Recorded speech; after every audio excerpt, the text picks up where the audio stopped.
Cet épisode est une présentation de Clarins. Salut tout le monde, bienvenue à un autre épisode de Génération Sidechick. J'espère que vous portez à merveille et si jamais vous avez besoin de rehausser un peu votre journée, je vous invite à aller suivre notre page TikTok parce que Génération Sidechick, oh my God, on est rendu sur TikTok et vous allez avoir droit à du contenu exclusif qui est fait, bon, oui, par moi, mais également toutes les Sidechicks acolytes que, là, je leur ai donné les accès, fait que vous allez voir du contenu vraiment, vraiment pertinent, fun, peut-être un peu choquant parfois, mais on reste toujours dans le bonbon positif. Non, bref, allez nous suivre, ça va être super le fun. Ça va être la première marque lifestyle dans la trentaine, je crois, au Québec, qui va être actif sur TikTok. Donc, allez nous encourager, ça va nous faire vraiment, vraiment plaisir. Et aujourd'hui, j'ai le plaisir de recevoir 3 femmes merveilleuses pour parler d'un enjeu social qui est hyper important. Je reçois Ma place au travail, qui est un mouvement qui a été créé en 2021 sur les réseaux sociaux, vraiment pour mettre de l'avant la pénurie des services de garderie pour les enfants. Donc, c'est vraiment un mouvement qui s'est créé comme ça, qui aujourd'hui est devenu une OBNL. Et j'ai le plaisir de recevoir en quelque sorte un peu la porte-parole de ce mouvement-là, soit Marilyn Dion, avec qui on va pouvoir parler de la réalité inévitablement de ce qui se passe côté CPE, mais également de la place de la femme sur le marché du travail, quels sont les enjeux, et comment on va pouvoir faire un peu plus de pression peut-être pour assurer un changement positif dans le futur pour nous, nos familles et inévitablement nos enfants. Et j'aurai le plaisir d'être accompagnée de ma moms, Amélie Bessimard, ainsi que Anne Lovely-Étienne, afin d'en parler en profondeur. Et assurément, il va falloir partager cet épisode-là parce que plus on en va en parler, plus ça va faire la pression au gouvernement pour mettre les mesures nécessaires en place. Mais avant de tomber dans le vif du sujet, c'est le temps de la Minute Clarins et je vous rapporte un classique que j'adore, le double sérum Clarins. Je le ramène à vous là, en fait à chaque saison parce que c'est un produit qu'on peut intégrer matin et soir dans sa routine, peu importe la saison. Ça vient vraiment booster tout ce qui est en lien avec les premiers signes de l'âge, le vieillissement de la peau. Donc, on parle des pores dilatés, des taches pigmentaires, la perte d'éclat. Il y a 21 ingrédients actifs dans ce double sérum-là et c'est bon pour tout type de peau.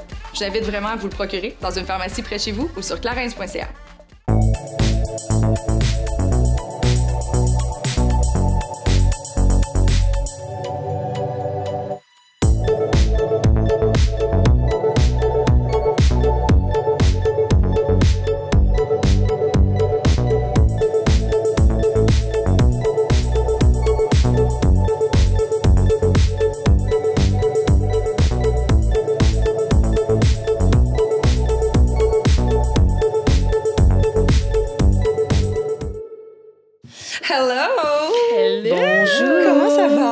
Ça va bien. Fait beau. Il fait beau. C'est vendredi. Anne Lovely a fait des thumbs up. C'est vendredi. Moi aussi, je peux en faire un. Il fait soleil. 2. Hein? L'été arrive. T'as des nouvelles tresses? Oui. Oh my God! J'ai dit, je peux jouer avec tout le long. Absolument, t'as droit. T'as le droit. J'aime super jouer dans les cheveux. Bienvenue à Génération Sidechick. Marilyn, comment vas-tu? Ça va très bien. Vous autres aussi? Ça va bien, ça va bien. Merci d'avoir libéré ta période d'allaitement pour nous. Ça me fait extrêmement plaisir. On est contente. Et comme, tu peux pas savoir à quel point ça me fait du bien en ce moment. Oui, moi, je suis comme, j'ai un mommy break en ce moment. C'est vraiment super. C'est cute parce que Amé et Marilyn, en fait, les enfants, le chum, ils étaient là. Oui, avant, c'est la première fois que mon chum puis les bébés viennent. Oui, c'était vraiment cool. J'aime vraiment ça. Puis c'est fou, en fait, je pensais que c'était voulu. J'étais comme, ils mettent la scène pour le sujet aujourd'hui. Non, pas du tout. C'est vraiment un hasard. Ouais. Ah, voilà. Mais on voulait t'inviter parce qu'inévitablement, c'est un sujet fort d'actualité. Je pensais de ma place au travail, vraiment la position de la femme dans le marché du travail. Présentement, il y a beaucoup de choses qui se passent dans l'actualité. La pénurie des garderies, la pénurie de main-d'œuvre, ça a un impact sur pas mal toutes nous, là, on va se le dire, dans notre tranche d'âge surtout, vraiment. Mais avant de rentrer dans nos montées de lait personnelles, pour ne pas faire de mauvais jeu. Oui, c'est ça. Peut-être nous expliquer un peu c'est quoi ma place au travail, parce que j'en ai parlé un peu en intro, mais probablement que tu vas le faire mieux que moi, c'est sûr. Ma place au travail, ça a commencé par être un mouvement citoyen qui est né en mars de l'année dernière, donc mars 2021. Puis c'était vraiment un cri du cœur d'une femme merveilleuse qui s'appelle Myriam Lapointe-Gagnon. Je ne sais pas si vous avez eu l'occasion de la voir sur les réseaux sociaux, dans les médias. Elle a été très présente dans la dernière année. Puis dans le fond, Myriam, c'est une jeune maman qui habite à Rivière-du-Loup, puis qui étudie pour être psychologue. Elle va bientôt être psychologue, puis elle travaille déjà dans le domaine auprès de jeunes de la région. Puis là, lorsqu'elle a eu son beau Jules, elle a réalisé que il y en avait pas de place en garderie. Elle faisait des appels, elle parlait aux gens autour d'elle, puis il y en avait juste pas. Puis il y en avait pas pour juste dans la prochaine année, là, il y en avait pas pour plusieurs années. Donc elle s'est dit, mais qu'est-ce que je vais faire? J'aime mon travail. Je veux aider les gens autour de moi, tu sais, les jeunes que j'aide en ce moment, je veux continuer à les aider. Je veux m'épanouir comme femme. Je veux ramener un salaire à la maison. Je veux dire, on n'a pas besoin d'énumérer toutes les nombreuses raisons qu'on peut s'imaginer pourquoi on veut retourner au travail. En fait, je veux avoir le choix. Ouais. Je veux avoir le choix de rester à la maison, retourner au travail. Donc, elle a, dans un cri du cœur, lancé un mot-clic qui était « Ma place au travail » avec simplement une photo d'elle et de son garçon. Puis elle a écrit, tu sais, son nom, futur psychologue. Je veux ma place au travail, tu sais. C'était surtout sur l'accès, justement, de la femme au marché du travail, puis le fait qu'il n'y ait pas un blocage parce qu'il y a un manque de place, puis qu'on ne puisse pas retourner travailler si on le désire. Puis, rapidement, ça a pris de l'ampleur parce qu'il y a tellement de dizaines de milliers de parents, de femmes en particulier, qui se sont reconnus dans ce cri du cœur-là. Puis c'est comme ça que c'est né. Puis maintenant, étant donné que, justement, ça a pris beaucoup d'ampleur, il y a une belle équipe qui s'est greffée autour, il y a des revendications plus concrètes qui se sont données. Il y a eu une espèce de réflexion vraiment sur le monde, justement, du service de garde éducatif puis de pourquoi il y a toutes ces problématiques-là. Donc, c'est devenu une OBNL qui, maintenant, vraiment milite pour en fait, améliorer le système de service éducatif. Et ton rôle à toi, Marilyn, c'est quoi? Bien là, moi, j'ai commencé par m'impliquer au niveau des réseaux sociaux. Donc, je suis avec une super belle équipe de femmes qui alimentent les réseaux sociaux. C'est toi qui as propagé le hashtag, dans le fond. Non! J'aimerais dire, mais non, c'est vraiment Myriam. Ça s'est propagé tellement rapidement, en fait, là. Puis en un an, ça a évolué de manière incroyable. Donc, oui, j'ai commencé avec les réseaux sociaux. Puis maintenant, j'accompagne Myriam comme co-porte-parole de l'organisation. Oui. Très cool. C'est vraiment une belle... Inévitablement, tu t'es impliquée. Définitivement. Tu sais, je veux dire, moi, pourquoi j'ai commencé à suivre le mouvement, c'est premièrement, je trouvais ça inspirant, mais en plus, j'étais moi-même touchée par le manque de place pour mon plus grand. Puis là, je le suis encore pour ma plus jeune.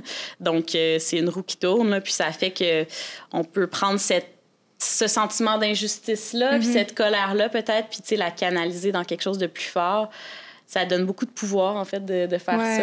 Tout à fait. Ouais. Tout à fait. Est-ce qu'il y a des gens qui vous contactent comme en pensant que vous allez pouvoir les aider à trouver une place en garderie? Il y en a qui savent que... je dirais pas nécessairement pour trouver une place en garderie, mais ils nous contactent aussi beaucoup pour savoir est-ce qu'il y a des solutions, est-ce qu'il y a des ressources financières. Tu sais, souvent, les gens vont tomber en bas de leur chaise quand ils vont apprendre que, non, tu sais, une fois que ton RQAP est terminé, si tu n'as pas de place en garderie, il n'y a aucune aide qui va être offerte. Fait que là, les gens, au début, sont surpris, puis ils nous écrivent pour dire « Mais c'est quoi l'aide? » Parce que ça se peut pas que ce soit ça. Puis nous, on dit « On sait, on te comprend, c'est pour ça qu'on milite, c'est pour ça qu'on fait ces revendications-là, c'est pour qu'il y en ait une, tu sais. » Fait qu'ils nous écrivent pour ça, ils nous écrivent pour nous parler de... Je pense beaucoup pour ventiler aussi. Dire « Écoutez, je suis découragée, je sais pas à qui me confier, mais je sais pas quoi faire, j'ai pas de place, je vais perdre ma job, qu'est-ce que je fais, tu sais. » Je trouve ça assez injuste parce que... Est-ce qu'il y a des hommes qui vous appellent? Je dirais qu'il y a des hommes qui sont touchés, c'est certain, là, mais en très grande majorité, ce qui est un petit peu la problématique, c'est que les femmes... Là, on parle d'un couple hétérosexuel avec deux parents. Là. Souvent, l'homme va gagner plus cher que la femme. C'est plate de même, mais c'est ça. Donc, ça reste que c'est là. Oui, c'est ça. C'est encore là, cette inéquité-là. Puis là, ça reste que c'est la femme qui va rester à la maison. Oui, il y a aussi toute l'affaire de l'allaitement aussi, qui est beaucoup... Aussi, les femmes qui décident oui, tout à fait. Ouais. Mais il y a des hommes qui nous écrivent parce qu'ils se sentent concernés, ils se sentent sensibilisés, ou parce que indirectement, ça les touche quand même assez directement, parce que je veux dire, soit ils doivent cumuler un deuxième travail, faire de super longues heures, ils voient pas leur femme, ils voient pas leurs enfants. Mais je dirais qu'en très grande majorité, ce sont des femmes qui nous contactent. Amélie, d'entrée de jeu, quand tu as su le sujet qu'on voulait aborder aujourd'hui, tu dis comme, je veux raconter mon histoire, mais toi, c'est... j'ai pas une histoire phénoménale du tout. C'est pas obligé d'être phénoménal, juste le fait de pas avoir accès à une garderie. Là, moi, maintenant, Noah James est en CPE. Noah James a 3 ans. Puis on a eu une place en CPE il y a 1 mois et demi, peut-être 2 mois de ça. Je me suis inscrite à 3 mois de grossesse de Noah James. Fait que, tu sais, une grossesse, c'est presque 10 mois la mienne, parce que j'ai accouché à 42 semaines. Puis là, il l'a eu à 3 ans. Fait que, tu vois qu'il y a un petit problème dans le système. Là. Fait qu'avant ça, il était en garderie privée qui nous coûtait 51 $ par jour. Puis là, il y a Milo qui s'en venait, puis j'étais comme, il n'y a aucune chance que je paye 102 $ par jour pour mes 2 enfants. Tu sais, fais le calcul, là, ça n'a pas de sens. C'est un retour par le gouvernement par rapport au salaire que tu gagnes. On avait un retour, mais ça nous coûtait quand même vraiment cher. Ça nous coûtait un loyer par mois là, de garderie si on envoyait Milo là.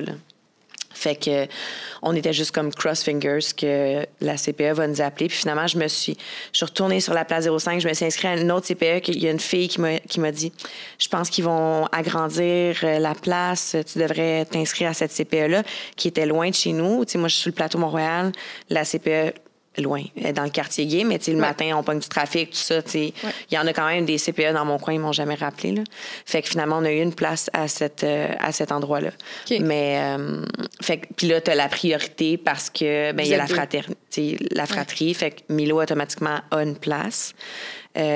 En septembre, là, il va commencer plus tôt à cause que je travaille, puis il faut que je fasse l'intégration plus tôt. Mais bref, on est vraiment chanceux parce que Milo, il y a une place en CPE. Mais pendant longtemps, on a payé à 51 $ par jour avec un certain retour du gouvernement. C'est quand même assez fou, hein? Oui. C'est fou. Ça doit te faire... Nous, l'argent qu'on recevait du gouvernement pour les enfants, là, quand à partir du moment où tu as des enfants, tu reçois de l'aide gouvernementale, on prenait automatiquement cet argent-là puis on le mettait sur la garderie. C'est pas de l'argent qu'on utilisait pour, mettons, au début, acheter des couches ou whatever. C'était vraiment garderie. Ça n'a pas de sens. Oui. Ça n'a pas de sens. Puis, c'est ça, je m'en ai dire, Anne-Lovely, sachant que tu es tellement une femme carriériste, là, tu aimerais avoir des enfants prochainement, ça doit te faire capoter d'entendre ça. En fait, tu devrais peut-être t'inscrire tout de suite. C'est ça, j'ai dit en job tantôt, j'inscris tout de suite, puis t'as date pris l'accouchement, t'écris who knows? Jamais trop prudente. Honnêtement, moi, c'est ma plus grande peur face à... Parce que je veux pas avoir le choix d'être frustrée. Je ne veux pas ressentir cette frustration que beaucoup de femmes ressentent à faire un choix déchirant, à être, OK, je vais être 24/7 une maman et je ne peux pas non plus être une femme de carrière. Je ne peux pas non plus faire vivre de ma passion. Non, je vais juste être une maman. Puis ces années-là que tu consacres, excuse-moi, mais c'est des années de sacrifice. Moi, je vais les appeler comme ça, dans le sens que tu te consacres à un enfant qui va finalement grandir, qui va finalement voler ses propres ailes. Puis toi, à the end of the day... C'est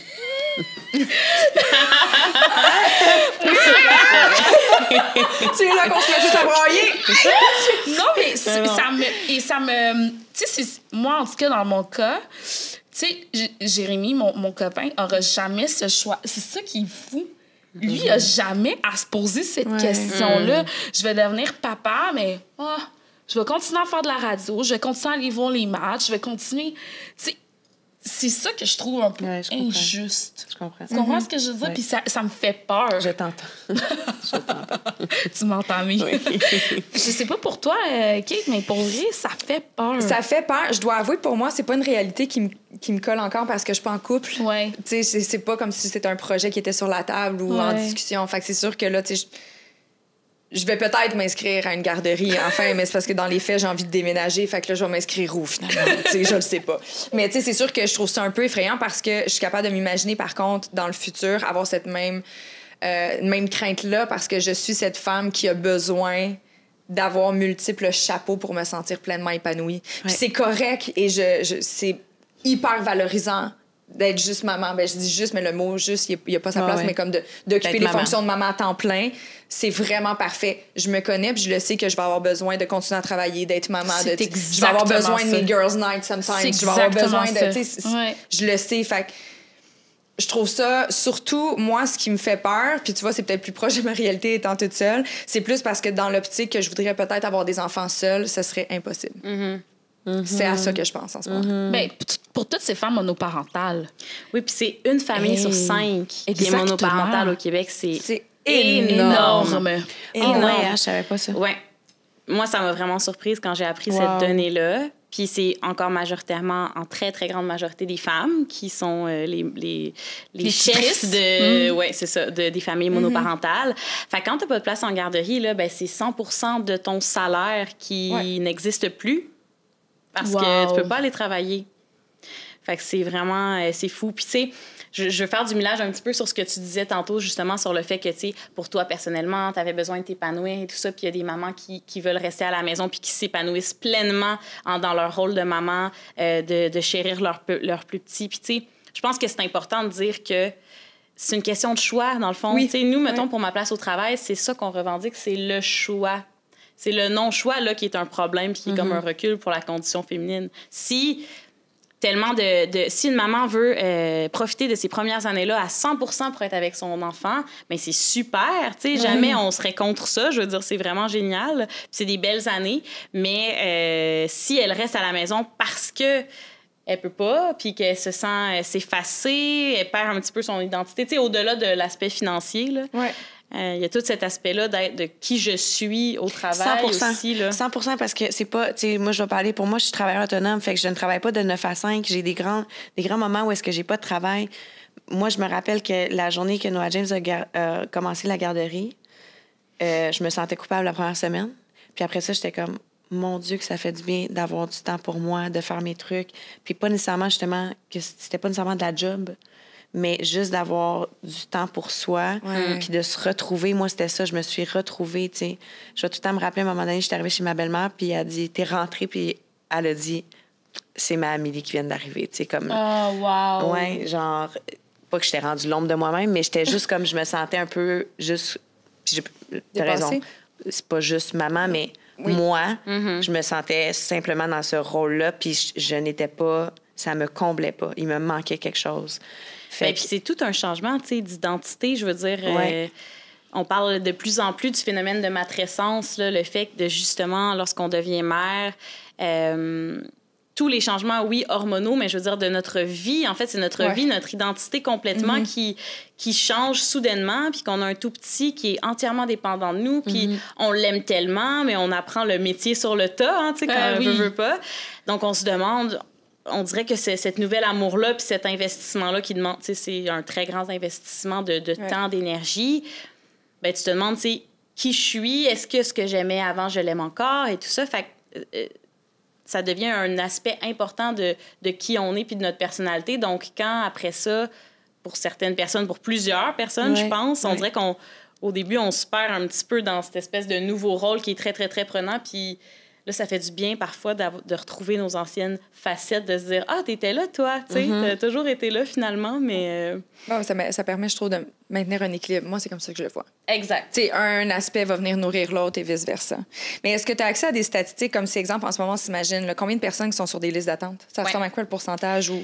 quantitatif, là, je suis comme curieuse. Attention, ça donne le vertige. Sur la place 05, là, qui est la plateforme guichet unique, là, que justement, quand on voit le petit plus sur notre test de grossesse, on se dépêche d'aller s'inscrire pour éventuellement avoir une place. En ce moment, il y a 51 000 enfants qui sont en attente sur la liste. Au Québec. Au Québec. Puis ça, c'est les chiffres qui nous sont fournis, là. Fait que je veux dire... je veux dire, c'est probablement le chiffre, là, mais je veux dire, c'est pas nécessairement tous les enfants qui sont sur la place 05, tu sais. Donc, peut-être qu'il y a une encore plus grande ampleur de familles qui sont en attente d'une place parce qu'on sait qu'il y en a beaucoup que c'est par contact ou, tu sais, que c'est un milieu familial. OK, je connais telle personne, je vais lui en parler, donc qui ne se sont pas nécessairement inscrits sur la plateforme. Fait que, mettons, j'ai juste une question par rapport à ça. Même, mettons, les mamans qui sont en attente d'une place pour... Les parents qui sont en attente d'une place pour leur enfant... ça inclut aussi les milieux familiaux puis les subventionnés, non subventionnés, tout ça. Oui, 51 000 enfants là, qui sont en attente d'une place présentement sur cette plateforme-là.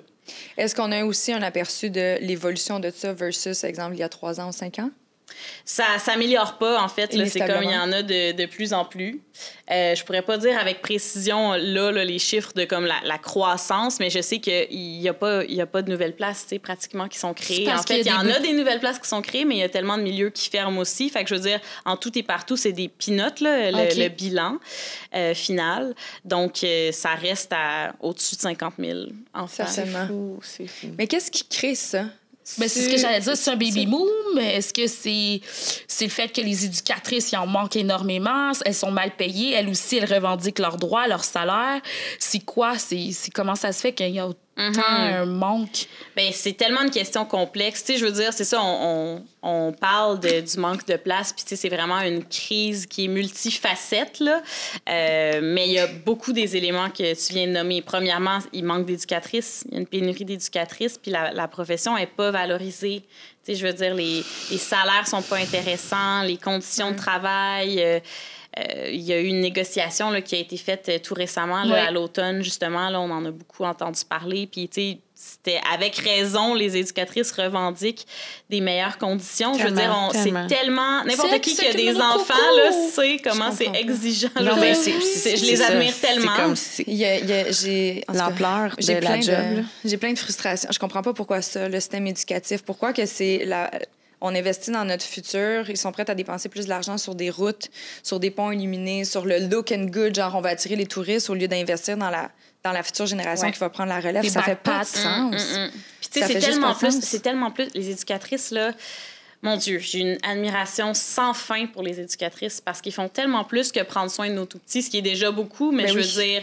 Ils prennent soin de nos tout-petits. Les enveloppes d'amour, l'attachement, c'est extrêmement important dans la petite enfance. Là. Ça devient une figure d'attachement pour notre enfant. Là. C'est très important. Tu sais, mon garçon, là, des fois, je lui demande, tu sais, avec qui tu t'es bien amusé aujourd'hui à la garderie ou c'est qui ton ami que tu aimes le plus à la garderie? Puis il me dit Anne, puis c'est le nom de l'éducatrice. Il l'aime tellement, tu sais, il en parle toujours, puis je veux dire... Je sais, c'est vraiment touchant. Puis, écoute, elles observent nos enfants, là, c'est fou. Tu sais, mettons, elle me dit, j'ai remarqué qu'il y avait ce nouveau comportement-là, donc je lui ai dit, il faut faire telle chose, puis on va travailler ensemble, puis c'est fou, je veux dire, elles sont investies dans la vie de nos enfants qui sont la prunelle de nos yeux. Puis elles font ça à tous les jours, c'est des super grosses journées. Puis voilà, il n'y a pas la reconnaissance, c'est ça. Ah, c'est fou. Ben, c'est comme les métiers, par exemple, d'infirmière. Toujours des les métiers de femmes. professeurs, exactement. Étonnamment ou non. Oui, c'est ça. Rire jaune. C'est religieux. Mais voilà. On va se le dire. Il y a vraiment une façon de... Il va falloir qu'on repense la chose. Ça fait juste aucun bon sens. Mais tu sais, avec le... Tu sais, en plus que tu étais sur une liste d'attente, Amé, pendant plusieurs années, avec l'inflation qui est en train de s'installer, qui n'a aucun bon sens. Il y a encore de moins en moins de personnes qui vont être capables de se payer une place l'affaire de 51, c'est ça, privé. Il y a des femmes là, qui parlaient de ça, qui disaient ben moi, j'ai 2 enfants, je vais rester à la maison parce que je fais moins d'argent par jour. Comme ça fait pas de sens, le ratio, le garderie versus mon salaire. Puis... Tout à fait. Non, c'est incroyable, mais c'est ça. Moi, dans le fond, ce que je comprends pas de la place 05, c'est... Dans le fond, tu peux, mettons, habiter à Huntsic puis t'inscrire à toutes les garderies, te mettre partout, right? Sur la liste. Je pense que c'est dans un rayon de... Ouais, t'as droit à 50 garderies, si je me trompe pas, là, mais tu peux te mettre dans des rayons... tu sais, sur Montréal, ça peut être l'île au complet, là, pratiquement. Je veux dire, tu sais, t'as des rayons de 15 km. Mais moi, c'est ça que je comprends pas, parce que c'est ça qui doit... Vous comprenez, dans le fond, c'est que au lieu, admettons, de faire des districts comme quand on va voter, je comprends pas pourquoi ils font pas ça, de vraiment limiter plus les ratios. Ben, il y a aussi une méconnaissance des besoins, justement, par endroit, tu sais. C'est ça, je pense que d'emblée, s'il voulait fonctionner de cette façon-là, il faudrait que le pourcentage soit réparti. Tu sais, inévitablement, quand tu es dans un quartier, exemple, où est-ce qu'il y a une école primaire, ou s'il y a d'autant plus de familles qui vont s'installer là. Mais si, par exemple, ça donne que dans ce quartier-là, il y a seulement un CPE, mais que l'autre quartier qui est moins familial en a 4, la répartition n'est pas équitable. Fait que, il faudrait vraiment qu'ils fassent un plan de match de répartition adéquat. Ça, c'est une de nos revendications, justement, la place au travail, de recommandations qu'on a fait au gouvernement, là, de faire une étude de marché, justement, dans chaque région sont où les besoins, puis de le refaire à chaque année, parce que ça change. Il y a des quartiers qui se développent, les visages changent. C'est important d'être à jour, tu sais. Puis parfois, on reçoit aussi des témoignages de parents qui vont parler qui voudraient qu'une garderie privée, tu sais, se subventionne ou que les places deviennent à 8,50 parce que là, c'est vraiment plus avantageux pour tout le monde d'avoir accès à un prix comme ça. Puis ils vont se faire dire que c'est dans un quartier qui est trop... que comment je pourrais dire ça, qui a un revenu moyen trop élevé, donc c'est pas nécessaire, tu sais, de subventionner ces places-là. Mais je veux dire, c'est pas parce que tu habites dans un quartier que automatiquement t'as... Là aussi, il y a une déconnexion avec la vraie vie, c'est ce que je veux dire. Parce que tu beau être dans un quartier XYZ, mais qu'est-ce qui dit que c'est pas toi qui... Ta mère est à ta charge, tu as des soins. Tu sais, il y a plein de frais peut-être que tu ne vois pas, ça. mais... Tu as mis une grosse mise de fonds sur ta maison versus une plus petite, ton hypothèque est moins... Tu sais, je veux dire, tu peux avoir une promotion, tu peux perdre ton travail, il y a tellement de choses qui peuvent changer. Ouais, c'est tellement niaiseux. Vraiment. Mais j'ai envie de faire un millage, puis je l'invente. C'est pas sorti de mon cru, c'est sorti de votre page Instagram. Mais par rapport, tu donnais un exemple, par exemple, la dame qui a dit, je fais plus d'argent à rester à la maison que d'aller travailler, ça fait comme aucun sens. Mais il disait sur votre page Instagram que chaque dollar investi dans les services de garde subventionnés au Québec rapporte 1,47 $ de ristourne pour différents services, simplement à la cotisation de l'impôt puis aux taxes de la travailleure. Fait que, tu sais, oui, ça va peut-être coûter 1 pièce, mais à the end of the day, ça va rapporter 1,47 $. Fait que dépense-la, ta pièce. Oui. Parce que ça va rapporter plus d'argent au gouvernement. Fait que, tu sais, il y a comme une espèce de dissonance que, OK, oui, mais libère du budget là, puis tu vas en avoir plus. C'est quand même un bon ratio là, en investissement. Je m'excuse, mais tu parles à n'importe quel investisseur. Mais quand tu es capable d'avoir une ristourne quasiment de 50 %, il y en a plein qui vont sauter all-in. Là. Fait que j'ai comme fait le calcul. À 51 000 places en ce moment en attente, là, c'est sûr qu'il faut laisser un certain temps pour les éducatrices puis les mettre sur le marché, mais il y a définitivement des mesures qui pourraient être mises en place pour que ça rapporte au gouvernement à the end of the day aussi. Là. Ça fait juste pas de sens. Oui, puis ce qui est ironique, c'est qu'on est en pleine pénurie de main-d'œuvre. Mais il y a des dizaines de milliers de femmes qui sont chez eux puis qui sont comme, mais je veux travailler, je veux retourner au travail, mais j'ai pas de place. Il y a même des éducatrices qui peuvent pas retourner dans leur milieu de garde parce qu'ils ont pas de place eux-mêmes. Tu sais, je veux dire, des professeurs, des infirmières, des orthophonistes, des physiothérapeutes, des cuisinières. Il y en a, je veux dire, il y a une pénurie partout, là. Puis... C'est incroyable. C'est tellement ironique. C'est malade. C'est vraiment, vraiment ironique. Puis là, j'arrête pas de regarder les statistiques parce que j'ai sorti plein d'affaires. Si jamais ça vous tente d'aller suivre la page, pour avoir l'air aussi intelligent que moi, non, fait son travail. Ça se plug bien dans une conversation. Mais savais-tu que... Mais moi, justement, en parlant de statistiques, ces 51 000 enfants-là, elles font quoi, les femmes ou les parents qui sont... Oui, donne-nous des exemples. Tantôt, tu parlais avant, quand on était off-mic, d'exemples que tu avais tu disais c'est épouvantable. Tu sais, il y en a tellement. Je veux dire, premièrement, il y en a beaucoup qui vont demander un sans-solde à leur employeur. Puis là, c'est à la discrétion de l'employeur. Il peut accepter ou refuser. Il y en a beaucoup qui vont carrément perdre leur emploi parce que tu peux pas retourner travailler. Fait que là, à un moment donné, qu'est-ce que tu veux faire? Il y en a qui vont avoir des emplois de télétravail. Si je prends mon exemple personnel, là, lorsque mon garçon avait pas de place en garderie, mon employeur m'a dit, OK, tu peux travailler. J'ai une employeure extrêmement compréhensive, là. Tu peux travailler à temps partiel de la maison parce que je travaille en communication. Donc, tu sais, c'est pas tout le monde en plus qui peut se permettre de faire du télétravail, on s'entend. T'es infirmière, tu peux pas, c'est ça. Fait que fallait que je travaille 15 heures semaine, donc pendant les siestes puis les soirs quand mon garçon dormait, là. Fait que, tu sais, la qualité du... c'est ça, j'avais pas le choix, tu sais. J'avais pas le choix pour garder mon lien d'emploi de faire ça. C'est fou. Fait que c'était tellement difficile parce que... Puis je sais que j'ai été une privilégiée vraiment dans ça. Mais n'empêche, ça a été difficile parce que, je veux dire, toute la journée, tu t'occupes de ton garçon. Là, tu réussis à l'endormir. Là, il faut que tu te dépêches d'ouvrir ton ordi. Puis là, il faut que tu sois en mode je règle des problèmes, puis je t'en comme. Puis là, tu vois sur le moniteur, il s'est réveillé. Faut que j'aille le consoler. OK, il se rendort. Là, je m'en vais refaire un petit 45 minutes, tu sais. Puis là, tu as un dossier, mettons, pour le lendemain. Tu sais, les deadlines, oublie ça. Les réunions...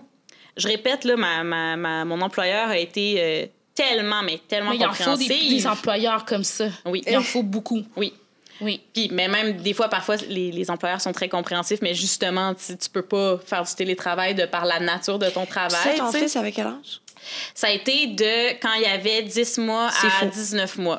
J'étais enceinte aussi. C'est fou. Parce que moi, je sais que... Mettons, moi, quand mon fils dort en ce moment, là, c'est genre, OK, je fais une brassée. OK, je fais la vaisselle que j'ai pas faite. OK, je fais... Tu sais, genre...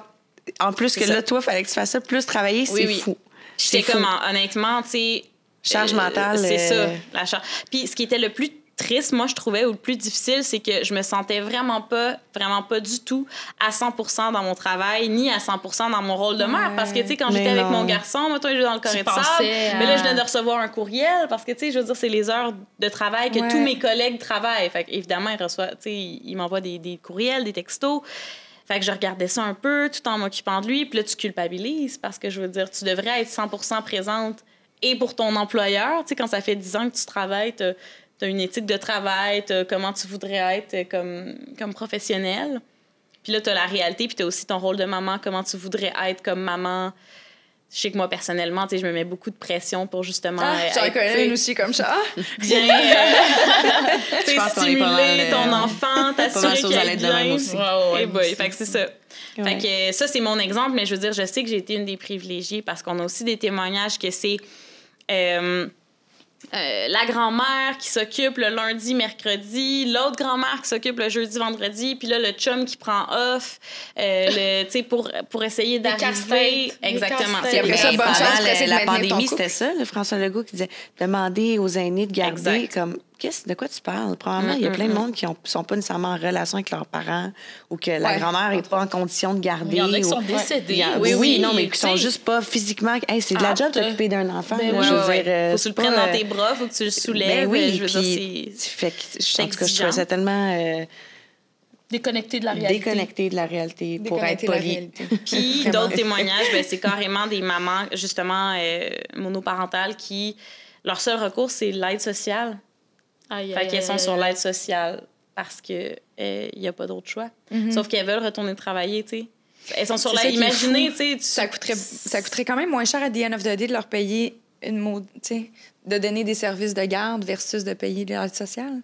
J'ai l'impression que c'est une question de mentalité puis de priorité, en fait. Mais comment tu peux pas avoir en priorité les enfants? Je sais. Je comprends pas. Puis, tu sais, selon le salaire moyen, il y a seulement 10 de toute la population québécoise qui peuvent vraiment bien vivre avec un seul salaire à la maison si on pense à un couple qui sont encore ensemble. Il y a seulement 10 de ces gens-là qui peuvent bien vivre. Là. Puis là, on parle pas nécessairement d'une personne qui va aller en France toutes les années, là, juste bien vivre puis être capable de se payer un resto une fois de temps en temps. C'est juste 10 de la population au complet. Mais ils s'attendent à ce qu'on fasse tout ça, quasiment. Fait que ça fait comme pas de sens. Non, ça fait aucun sens. Puis souvent, tu sais, on entend des personnes qui veulent bien faire, mais tu sais, qui nous parlent de, par exemple, des générations d'avant, que, tu sais, mais nous, on s'arrangeait, il y avait pas... Justement, tu sais, on entendait tantôt comment il y a eu une évolution depuis les années 80-90, qu'il y a plus de femmes que jamais sur le marché du travail. Oui, mais... Premièrement, il y a une avancée du féminisme, heureusement, puis qui fait qu'on peut être sur le... C'est ça, Dieu merci, qu'on peut, puis qu'on veut, puis qu'on a le goût d'être sur le marché du travail, ou qu'on a le choix, du moins, qu'on pensait. Puis, l'autre côté, c'est que, justement, avec l'inflation, le coût de la vie, comme tu viens de le dire, c'est tellement une minorité, maintenant, de personnes qui peuvent être à un seul revenu. C'est une très petite minorité. On parle d'environ 10 justement. Ça doit... Je serais curieuse de voir si ça n'a pas bougé avec l'inflation puis tout, là, tu sais, comme... C'est des statistiques qui étaient sorties, je pense, en 2019, 2020. Ça a changé. On est peut-être rendu à 7,5 matin, en fait. Fait que ça en dit long, tu sais, t'es comme, OK, là, si 51 000 de ces 51 000 personnes, familles, clairement, il y en a... Je veux dire, s'il y a 10 de ces personnes-là qui sont capables d'arriver, il y en a une méchante gang qui sont pas capables d'arriver à la fin du mois, là. Clairement. Je pense que, tu sais, le monde, tu sais, qui sont serrés justement à la fin du mois, là, puis que c'est comme à la scène près, je pense qu'il y en a vraiment beaucoup. Là.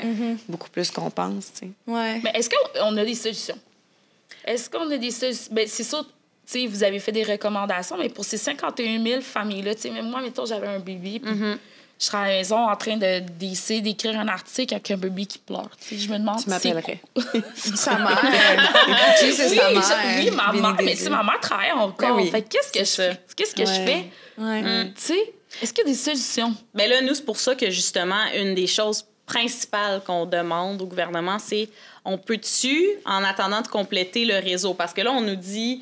Dans le fond, le gouvernement, sa position, c'est de nous dire soyez patients, d'ici 3 ans, le réseau va être complété. Bon, je le dis avec un petit sourire en coin parce que je veux dire, ça va prendre des éducatrices, va falloir s'y mettre sur le champ, là, on s'entend. Puis genre les infrastructures, puis comme... C'est ça. Puis on sait que ça se fait pas en criant ciseaux, là, jusqu'à présent. Fait que, bon, voilà. Mettons que toutes les astres sont alignés puis que c'est vrai que dans 3 ans, le réseau est complété. Super. Mais pendant ce temps-là, il y a des familles que ça fait des mois, des années qui ont pas de revenus ou qui ont la moitié du revenu familial qu'ils devraient avoir, puis qu'il n'y a pas de date de fin. Est-ce qu'on peut demander à ces familles-là d'attendre 3 ans? Non. Est-ce que la banque va attendre 3 ans pour... payer l'hypothèque? C'est ça, l'hypothèque, l'épicerie, les factures? Non.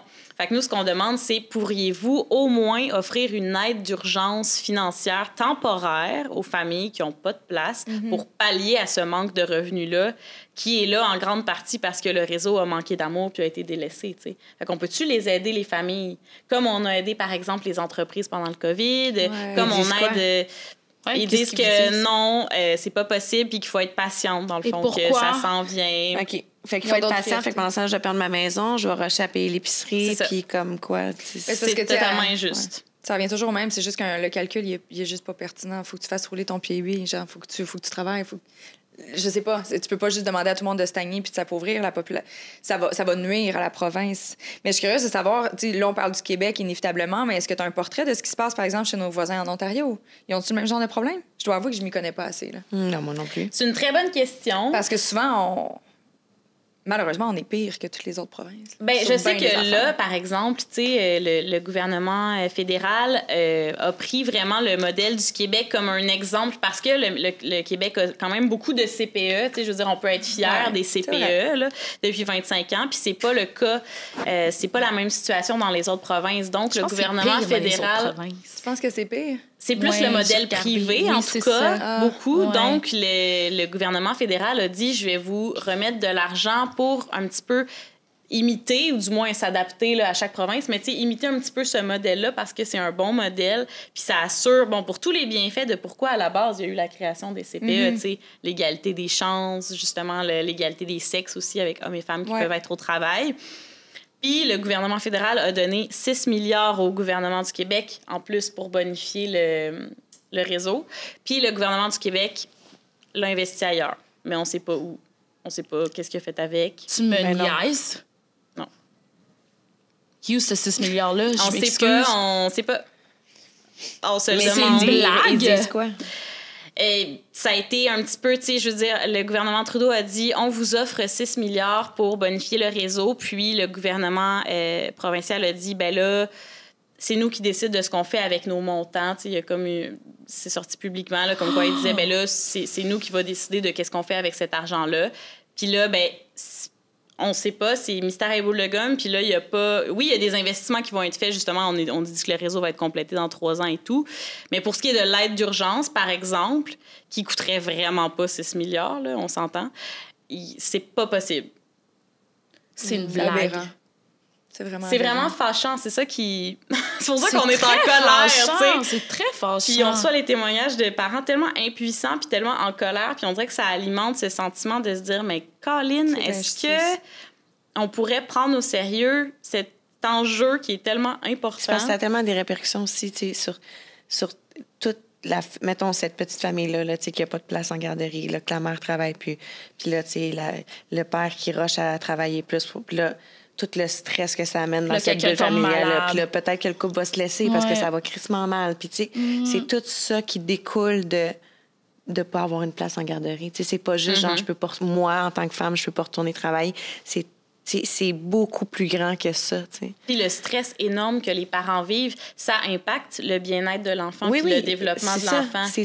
Lui, il vit ce stress-là aussi par procuration, là, par le fait qu'il voit ses parents qui sont stressés. T'sais, on l'a vu pendant la pandémie, ça a eu un effet, le stress de la pandémie, disons, a eu un effet sur les tout-petits. Bien là, c'est la même chose quand tu es super stressé de ne pas avoir de place puis que tu pas... Que, par exemple, la femme qui voudrait retourner travailler puis que c'est pas possible, puis qu'elle se sent pas épanouie, puis qu'elle sent qu'elle s'efface à la maison, puis peut-être qu'elle se sent moins patiente, moins bienveillante. T'sais, je veux dire, il y a tellement de petits effets insidieux, tu sais, qui découlent de ce problème-là. Ouais. Puis après ça, la violence conjugale, parce que les couples sont pas heureux. Mais après ça, ils vont investir là-dedans pour soutenir. Fait que, tu sais, à the end of the day, c'est juste... Oui, puis de la place dans les garderies. Non, mais tu sais, règle bobo. Non, mais c'est plus... je sais le mot que tu cherchais.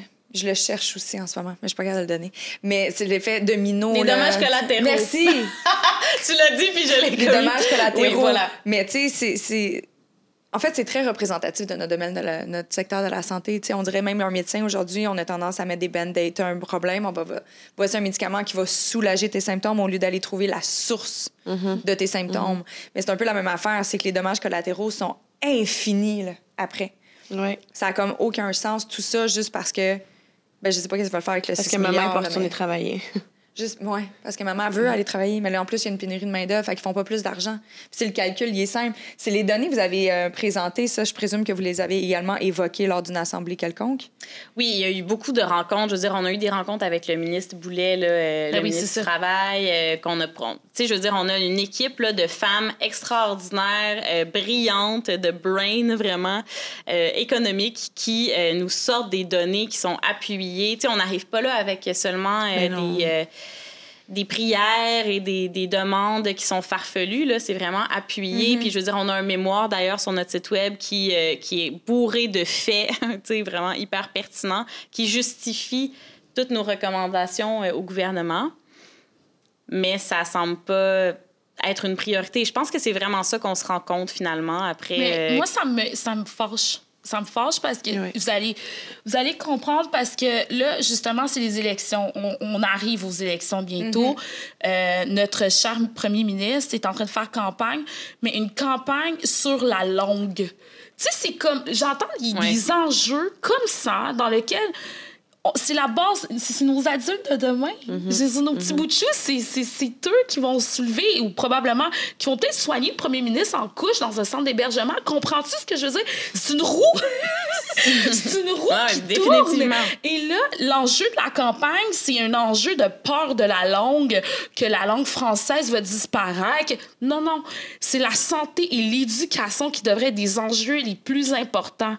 Moi regarde, là, j'ai le poil qui m'irrite. Moi, je suis comme ça me fâche, pour vrai. Je te comprends tellement.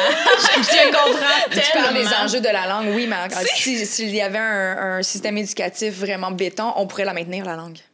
Puis non seulement ça, c'est que... Les gens seraient motivés de travailler puis ils partageraient leur passion, tu sais. Exactement. Puis la langue, tu sais, c'est juste... tu sais, j'ai l'impression que le ministre Legault, souvent, je l'écoute parler puis j'ai l'impression d'avoir un Maurice Duplessis 2.0, là. Je vous niaise vraiment pas, là, dans le sens que est-ce qu'il prend le temps d'écouter les femmes?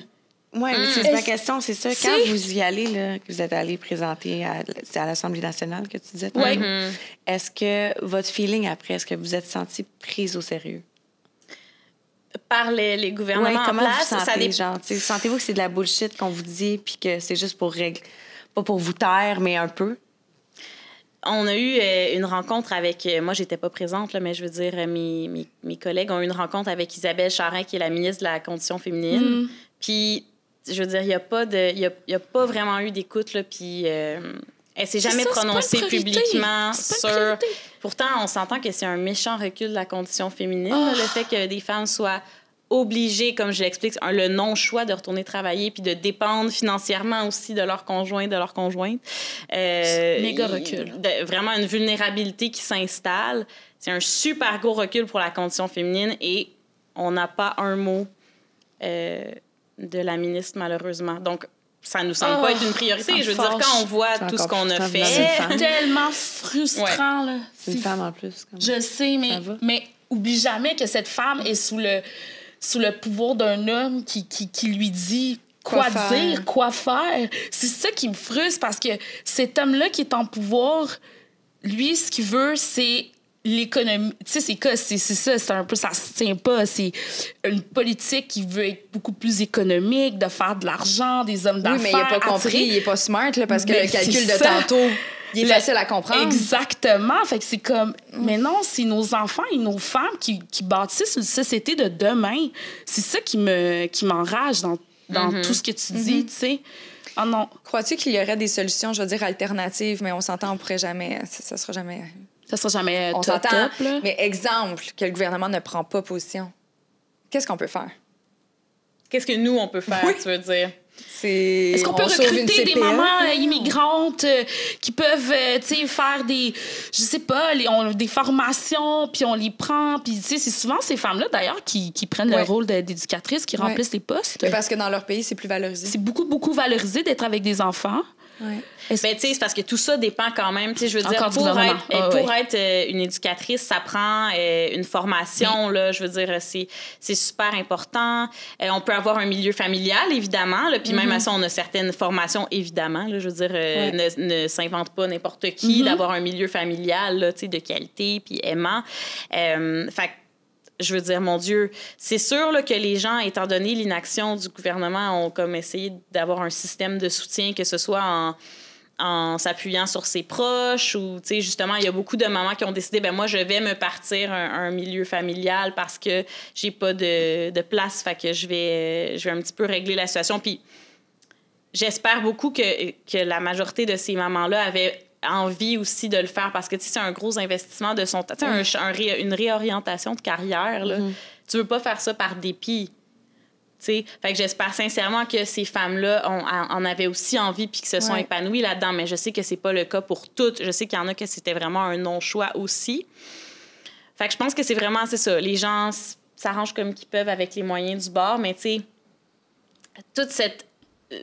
pourquoi nous, on demande justement l'aide du gouvernement, c'est le fait que c'est tellement une institution, la santé, l'éducation. Nous, on voit la petite enfance comme faisant partie un petit peu de ces deux sphères-là, puis que ça devrait tellement être chouchouté, puis prise au sérieux. Puis, d'ailleurs, notre recommandation numéro 1, là, c'est que l'accès à un service de garde éducatif de qualité se soit reconnu comme un droit universel. Comme, par exemple, c'est le cas quand on va à l'école. Tu sais, un enfant qui arrive à 5 ans, là, peu importe où est-ce qu'il déménage, bon, c'est sûr qu'il va avoir une place à l'école. Ça va de soi. Tu sais, imaginez, on déménage dans une nouvelle ville où, je sais pas, on est dans la même ville, puis notre enfant arrive à 5 ans. Ils sont comme, désolés, pas de place. Voyons, ce serait une aberration. Mais c'est ça, mais le système devrait être fait de même. C'est ça. Pourquoi c'est pas le cas avant 5 ans? Quand on sait en plus qu'il y a tellement de choses qui se jouent dans la petite enfance. Mon Dieu, il y a tellement d'études, ça fait longtemps, on en parle depuis, mais tout se fait. Le docteur Mailloux, il n'est pas arrivé tout seul pour rien. Tu sais, je veux dire, c'est fou qu'il n'ait pas réussi à faire un système qui fonctionne. Tu viens de le dire, là. Le système éducatif, il y a de la place pour tout le monde. Comment ça qu'ils sont pas parce que c'est une question de choix, c'est ça qu'on dit. Parce que nous, on a dit, on veut, s'il vous plaît, que ce soit reconnu comme un droit universel, puis ça n'a pas été retenu, cette recommandation-là, parce que quand c'est retenu, ben là, ils n'ont pas le choix, c'est inscrit dans la loi. Donc là, ils n'ont pas le choix de changer les choses pour que ça se règle. Mais en disant que... En le reconnaissant pas, ça permet d'aller un peu comme bon nous semble avec les investissements puis dire qu'on va faire les choses, mais sans jamais être imputable. Vous comprenez ce que je veux dire? Je comprends ce que tu veux dire. Sinon, ça aurait été inscrit dans la loi, puis là, carrément, il y aurait juste pas eu le choix. Mais là, ça serait extraordinaire si c'était ça. Ça serait extraordinaire. On va travailler, puis on va l'avoir. C'est ce qu'on fait, en tout cas, on milite sans relâche. Merci, en tout cas, sérieusement. Vraiment. Merci. Mais il y a eu quand même certaines avancées depuis la création. Je pense qu'il y a eu quand même des petites améliorations. Bien, je veux dire, pour ma place au travail... Ils ont libéré 5 places. Oui, c'est ça. 5 places, c'est déjà mieux que rien. OK? Il y a 5 nouvelles places sur 51 000. Je pense ça s'en vient, soyez patients. C'est ça.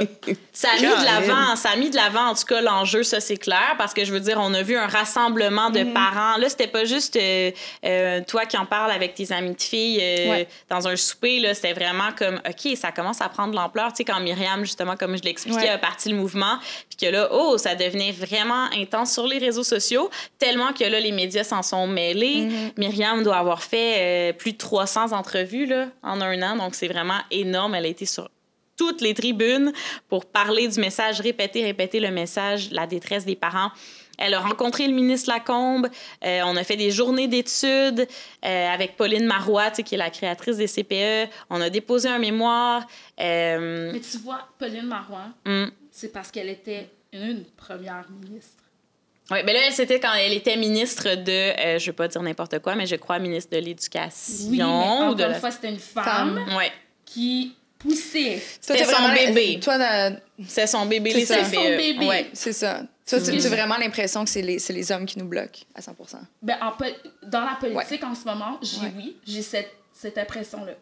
Ben, est-ce que ça pourrait être justement le fait qu'ils ne vivent pas directement, donc ils se sentent moins interpellés? Parfois, c'est ça qui est... parce qu'on vit. C'est sûr. Mais l'empathie est... Je dis pas du tout que c'est justifiable. Là, non. Mais c'est plus juste. facile d'être empathique pour quelque chose que tu vis. C'est ça, je veux dire. C'est sûr. Ceci dit, ça reste... C'est à se poser les questions, pourquoi tu t'en vas dans ce domaine-là, finalement? C'est une quête de pouvoir personnel. Est-ce que tu as vraiment les bonnes intentions? On pourrait en parler des heures, tellement. Moi, je pense que toutes les personnes en politique devraient passer un test de genre psychologique et tout ça, analyser c'est quoi tes intentions derrière, whatever. Il n'y aurait pas de Trump. OK, il n'y en aurait pas. Ça n'existerait pas. Mais tu sais, d'aller regarder plus profond, les sous-jacents, il y a plein de tests possibles. Je sais pas. Il y a quelque chose que je trouve un peu fou de mettre un peu n'importe qui au pouvoir d'une nation qui est vraiment en train de s'effondrer là, en ce moment. Là, parce que ça, c'en est un des gros enjeux qu'on a actuellement, mais il y en a plein d'autres. Là. Ouais. Vraiment, tu sais, mais c'est juste... faut partir de la base. C'est comme... Les familles, les femmes et les la enfants base d'abord. de la maison, c'est ça. J'ai toujours dit ça, les femmes et les enfants d'abord. C'est comme le Titanic. Comme le Titanic. Ouais. Puis on est en train On de veut pas couler, c'est ça. couler. On veut pas couler. Il n'y a pas assez de canaux. On a besoin. On rit, mais c'est pas Colline. drôle. Non, mais c'est ça. C'est pas parce qu'on rit que c'est drôle. Non, hein, non. Ouais. Ça, c'est sûr. C'est juste que, tu sais, je me trouve... probablement que c'est le même sentiment qui vous habite, là, tu sais. Là, il y a ce mouvement-là, mais concrètement, on dirait que, OK, genre, là, je suis en tabarnak. Ouais, Là, je suis craquée. Qu'est-ce que je peux faire? Je ne sais pas quoi faire. Qu'est-ce qu'on peut faire pour vous appuyer là-dedans? Tu sais, à part, ben là, inévitablement, aujourd'hui, je vous aurais reçu, je pense que de passer le mot, Ben oui, ça va aide. Ben oui, C'est sûr vraiment. que ça va Partager, aider. ouais. Mais y a-t-il d'autres choses qu'on peut faire pour vous aider, vous, avec Ma place au travail ou n'importe quoi en tant que femme, pour essayer de contribuer? Ben, définitivement, premièrement, sensibiliser son entourage. T'sais, sensibiliser les gens autour de nous, les gens d'autres générations parfois qui peuvent pas peut-être réaliser l'ampleur du problème, parce que c'était pas nécessairement la même situation dans ce temps-là. Donc, en parler dans l'entourage, partager ce qu'on fait dans vos réseaux personnels, sur vos réseaux sociaux, c'est sûr que plus ça fait du millage, plus on se fait entendre, plus ça devient gros, puis plus on a de chances d'être entendu, d'être écouté puis d'être vu partout. Il y a aussi, on peut s'impliquer en faisant du bénévolat. Si jamais les gens ont envie de s'impliquer, il y a notre site Ma place au travail. Il y a une section où est-ce que les gens peuvent aller s'inscrire pour faire du bénévolat selon ce qu'ils veulent faire. On a des équipes en mobilisation. D'ailleurs, ça, c'est une autre des actions qu'on peut faire, c'est se mobiliser puis être là quand on fait un événement. Par exemple, récemment, on a fait une marche avec Mère au front qui s'appelait Du pain et des forêts, puis c'était pour justement revendiquer de l'action du gouvernement, là, que ce soit dans la création de places en garderie ou pour aider l'urgence climatique. Un autre hashtag aussi, Du pain sur la table. C'est tout nouveau. Exactement. Ça, c'est arrivé hier. En fait, on a fait une grosse C'est arrivé comme un petit pain chaud. Et les jeux de mots étaient intarissables et infinis avec le pain. On n'est pas né pour un petit pain. La CAQ a des croûtes à manger. Faut mettre du pain sur la table, s'il vous plaît. Ben oui, c'est ça. C'est que dans le fond, ce qu'on demandait, c'est on peut-tu, s'il vous plaît, avoir l'aide d'urgence maintenant? Ça presse. On veut aider les familles maintenant à mettre du pain sur la table. T'sais, les familles, c'est pas trop demandé, il me semble. Les familles n'arrivent même plus à se nourrir convenablement. J'ai pas la difficulté à croire. Puis on en revient toujours avec... On est un peu toutes catastrophiées par rapport à l'inflation. Mais j'habite seule, j'ai pas d'enfants. Oui, OK, on s'entend, là, j'ai un certain train de vie. J'ai 2 loyers, littéralement, avec ici, chez nous. Là, mais il en reste que juste faire mon épicerie pour la première fois de toute ma vie, je pense, à part quand je remonte à... Écoute, j'ai en bas 20 ans, mais... C'est rendu, je regarde le prix de... Tu sais, je suis comme, ben, cette semaine, j'ai envie de manger une pomme. Je serais peut-être mieux d'aller avec les oranges. Oui. Tu sais, je suis obligée de calculer, OK, ben, tu sais, puis même si... Imagine quelqu'un qui a full intolérance à l'allergie, ça doit être l'enfer. Puis, tu sais, justement, ça revient à ça, mettre du pain sur la table, mais si t'as pas de salaire, t'es pogné à la maison, j'ose pas imaginer l'enfer que ça doit être. Tu sais, on a reçu un témoignage récemment d'une mère qui a dit... je me suis rendu compte l'autre jour qu'il n'y avait plus d'électricité. Puis là, j'ai regardé autour de moi les voisins, puis il y avait tous de l'électricité. Puis on s'est rendu compte que c'est parce qu'on s'est fait couper l'électricité. Comment j'explique ça, tu sais, à mes enfants? Tu sais, je veux dire, on est rendu... J'en parle, puis j'ai le cœur à l'envers, là. Tu sais, c'est des choses que moi, comme du haut de mon privilège, je dirais, là, de mes nombreux privilèges, on se rend compte, là, à quel point on est privilégié, ben ça fait mal de lire ça, puis on se dit, je peux pas croire, tu sais, que je lis ça, puis que on est dans un pays riche. C'est ça, puis qu'on partage ça, puis c'est pas assez... Tu sais, on sait plus quoi faire pour vraiment se faire entendre, là, malheureusement, parce que même des témoignages comme ça, c'est pas suffisant pour sensibiliser les décideurs en place. Est-ce qu'il y a un événement quelconque ou autre qui s'en vient prochainement? Oui, ben c'est jeudi prochain, en fait. Là, cette semaine? Jeudi le 9 juin. OK. Ça va être passé. Ah, bon. Ben, en tout cas, Mais on va en a partager toujours. avant. Oui, on en a toujours des événements, ça, ouais. c'est clair. Mais là, jeudi, le 9 juin, en fait, c'est que ça fait quelques jeudis qu'on fait ça. On appelle ça les jeudis poussettes. D'ailleurs, on était là hier. J'étais là avec ma poussette et ma petite fille. On va, pendant la période de questions, au Salon Bleu. Donc, on est dans la tribune des visiteurs en haut, puis on voit les ministres qui sont là en bas. Pendant la période de questions, on est là avec nos bébés, on se fait voir, on se fait entendre. Nos bébés se font entendre un peu dans le Salon Bleu pour montrer que c'est important, puis qu'on est là, puis qu'on a nulle part d'autre où aller parce qu'on peut pas aller au travail. Fait que vous êtes là, mais vous êtes juste là en train de les écouter parler? Exactement. Puis genre, vous les gossez avec les bébés qui pleurent. Ben, c'est sûr que quand les bébés pleurent, il faut quitter, malheureusement, parce que on peut j'aurais pas... aimé ça que tu dises que vous mais il y a restez quand là. même quelques petits cris qui se font entendre, puis on voit les yeux qui se lèvent et ils nous voient, tu sais. On est là, on est visible. Puis là, jeudi prochain, ben, c'est le dernier avant la fin des travaux parlementaires pour la saison estivale. Donc là, on invite, tu sais, toutes les mamans, les papas aussi, qui veulent venir avec leur bébé. Puis par la suite, on va être à l'extérieur du Parlement. On va casser la croûte pour aller avec du pain sur la table. On va discuter. Ça permet de briser l'isolement aussi. Parfois, des politiciens viennent nous voir... des oppositions, des journalistes également. Donc, tu sais, ça, c'est une des façons qu'on s'implique. Mais c'est certain qu'il va y avoir d'autres mobilisations. Là. Je veux dire, on lâche pas le morceau de pain, pour faire un mauvais jeu de mots. On lâche pas le morceau parce que les familles en ont trop besoin. Là. Ouais. Bravo. C'est important. Vraiment. Vraiment bravo, parce que ça prend tellement du monde comme vous autres, puis qui y croit, puis qui... Parce que on s'entend que c'est facile de se décourager, là. T'sais, la réponse n'est pas là au gouvernement. Là. C'est comme, il rit de nous. Mais fait que vous êtes bonne de persister, puis de... En tout cas. Ce qui nous nourrit, c'est vraiment justement les témoignages, tu sais, des familles. Là. Ouais. Tu sais, tu reçois ça, puis tu te dis, je peux pas rester là immobile à rien faire, là. Non. Ça met Moi, j'entends, le... puis je suis Ouais, de pleurer un peu. comme le sang chaud, qui ouais. bouille. Oui, c'est ça que j'allais dire. Ouais. Vraiment. On se dit, ben voyons donc que ça arrive en ce moment, tu sais. Fait que c'est ça qui nous donne la force de continuer malgré les multiples refus. Puis on se dit, ça va finir. On va finir par changer les choses avec le nombre. Tu sais, des mamans en colère, là. C'est quelque chose. C'est maman de gueule. Il n'y a pas grand-chose de plus déterminé que ça. Ouais. Mais Amy, il va falloir que tu me passes un de tes 2 enfants. Que je puisse t'accompagner. Ah oui, parfait. Parfait. Merci tellement d'être venu faire ton tour. On va définitivement partager la page. N'hésitez pas, si vous avez envie d'être bénévole, je vais mettre le lien pour le site Internet dans le descriptif. Mais personnellement, est-ce qu'on peut te souhaiter quelque chose pour l'été qui arrive bientôt? Ah, je pense des mouvements de la part du gouvernement, puis pourquoi pas une place en garderie. Ah, ben oui, on te la souhaite. On te la souhaite. Merci de l'invitation. Ça fait plaisir. Merci les filles de vous être déplacées. Merci. Puis, on se retrouve la semaine prochaine. Bye! Bye.